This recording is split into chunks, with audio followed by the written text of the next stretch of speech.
যোৱাকালি চাগে সেইকেইটাৰ পকৰ জ্বলিছে, যিকেইটা কৈছিল যে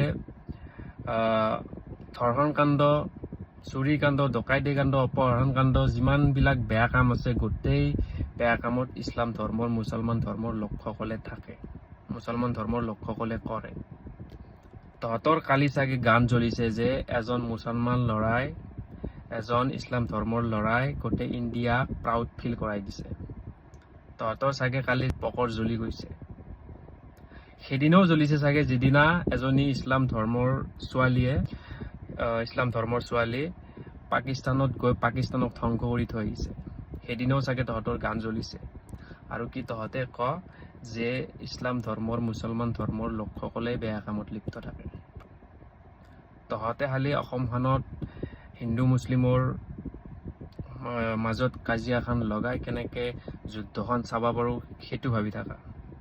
এই ভিডিঅ'টো মই সেইকেইটাৰ কাৰণে বনাইছোঁ যিকেইটাই এইবিলাক মন্তব্য আগবঢ়ায়। কাৰণ তেওঁলোকৰ কাৰণেই আজি অসমখন আগুৱাই যাব পৰা নাই। সিহঁতে কিবা নহয় কিবাকৈ হ'লেও মুছলিম আৰু হিন্দুৰ মাজত কিবাকৈ এখন যুদ্ধ এখন লগাই দিব পাৰিলে সেইটোৱে চাই থাকে। আজি আমি অসমখন একগোট হৈ একলগ হৈ অসমখন আমি আগুৱাই নিব লাগে, তাৰে কথা চিন্তা কৰিব লাগে।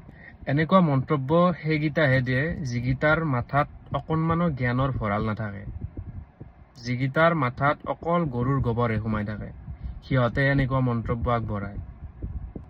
বাকী ভিডিঅ'টো যিমান পাৰে শ্বেয়াৰ কৰিব।